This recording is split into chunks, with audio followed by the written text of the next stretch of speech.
on for 45 minutes, feeding the ducks and enjoying the peace and quiet. This tranquil hour was Ron's favorite time of the day, and, it delayed his return home to his wife Phyllis, who was louder than a convoy of ambulance sirens and could win a Pulitzer Prize for nagging.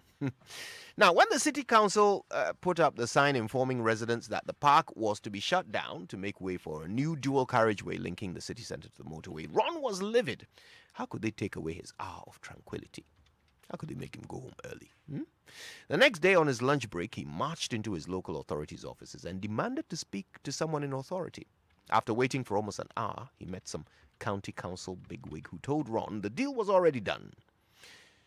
But Ron would not take it lying down. He dug up records of all the species of birds, squirrels, badgers, even ants that lived in the park. He collected documents on the fish in the pond, the ducks, the geese, the trees, the flowers, and then he added an eloquent letter about how all that wildlife would be displaced and endangered if the authorities didn't find a way to construct a highway around the park instead of through it. He submitted copies of his letter and attached wildlife reports and everything to the department of the county council. No doubt they would change their minds once they saw the evidence. Weeks went by and Ron got no response. He wrote to them again, this time hand-delivering. Still nothing.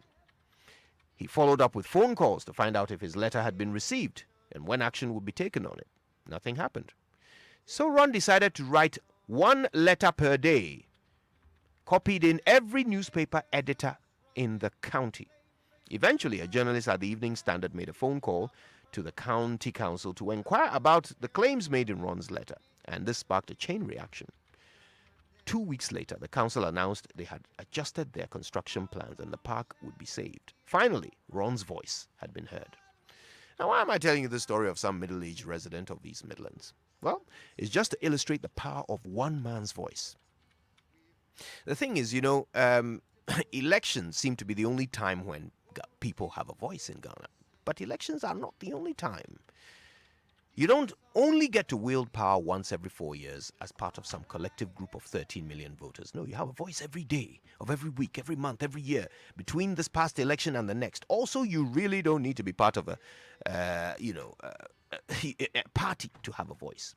One man can change things just by using their voice loud enough and long enough. And nothing can drown out a voice that is joined in unity by others who share that same affliction.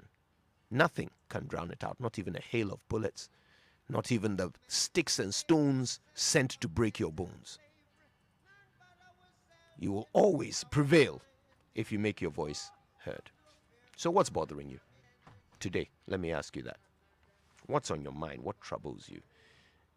Is it lack of street lights in your area? Poor roads? Bad service from a restaurant? The ECG? The decisions your MPs are making on your behalf? It doesn't matter what bothers you this year, this day. I want you to shout it out over and over until it's sorted. And if you don't get a response, just keep going. Tweet daily until the revolution comes.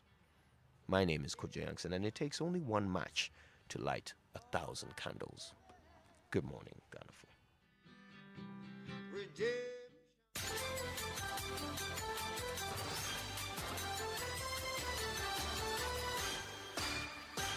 Hello, good morning, and welcome to Joy News at 6.